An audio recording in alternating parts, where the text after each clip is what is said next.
Principle of superposition की बात की हमने, तो बोला क्या गया, net force acting on a charge E can be given as the vector summation of all the forces, all the individual forces acting on it।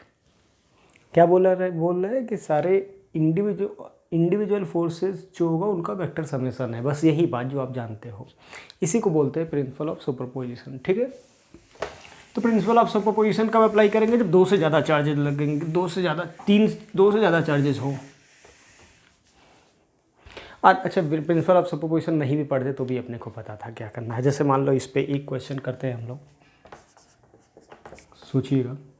जैसे मान लो आपको क्वेश्चन लिख लीजिएगा, आपको बोला जा रहा है find electrostatic force experienced by point charge Q not.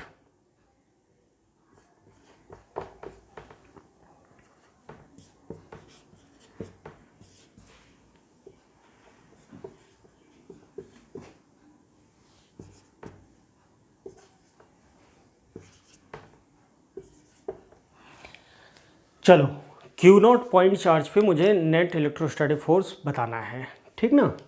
तो देखो, तो याद रखिएगा प्रोसीजर क्या कहता है, प्रोसीजर लिख लीजिएगा। मैं लेक्चर के नीचे डिस्क्रिप्शन में, लेक्चर नोट्स में प्रोसीजर लिखा हुआ हूँ और मैं यहाँ पे वो समझा दे रहा हूँ, आप लोग लिख लीजिएगा। लेक्चर नोट्स आपका अपने हैंड राइटिंग में खुद लिखा हुआ होना चाहिए।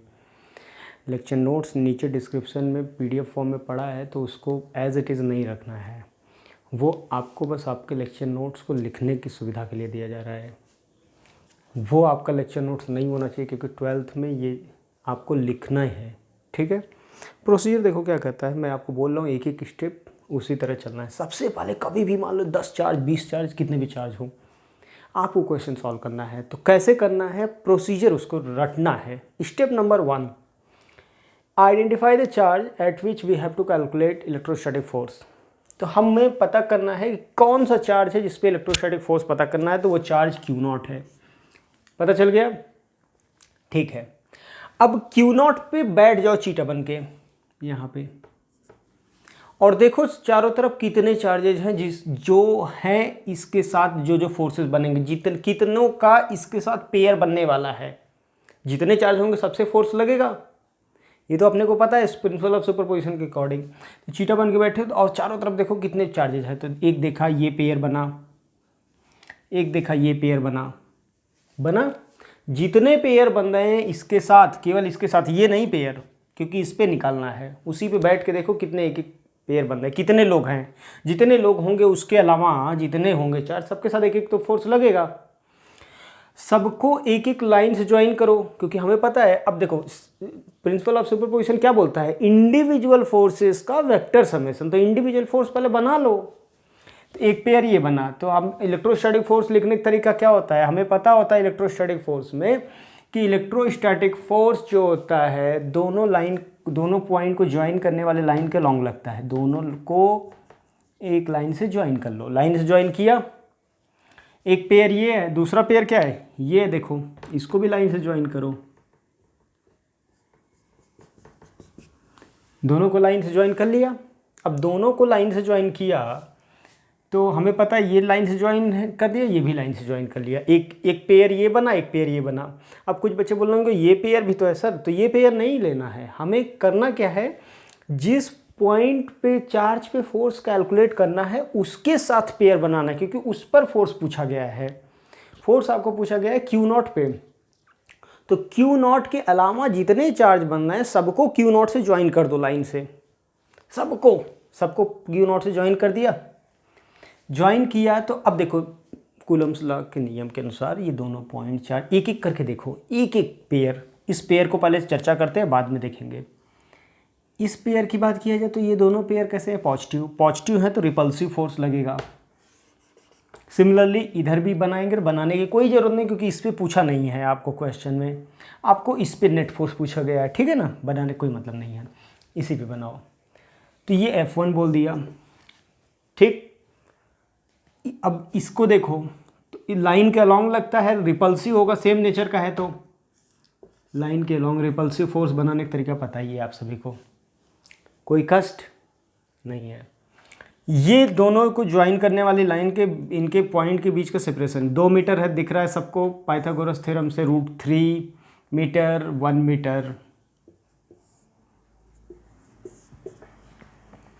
तो F1 की वैल्यू पहले लिखो, F1 equal to magnitude, F1 equal to कितना आएगा, K Q0 Q बाई 4।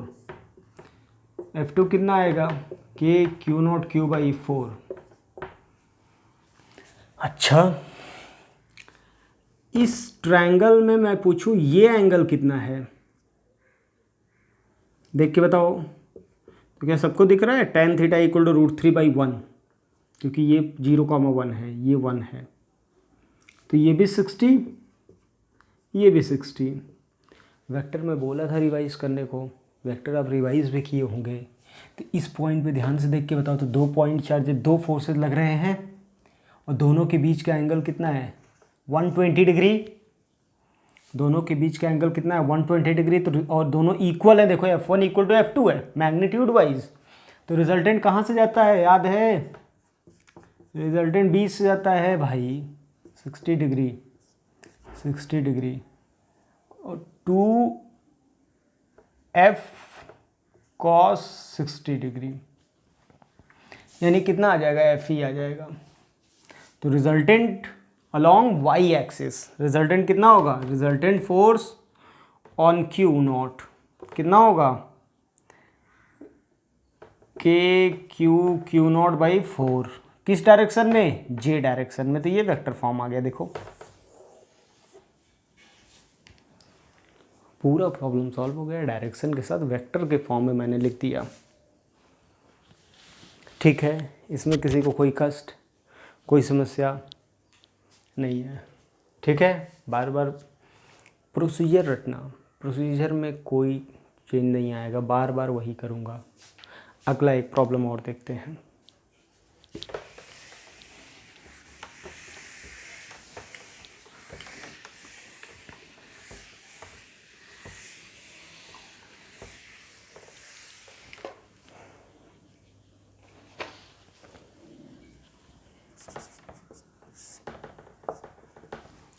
जैसे अगले प्रॉब्लम में हम क्या करते हैं, आपको बोलते हैं कि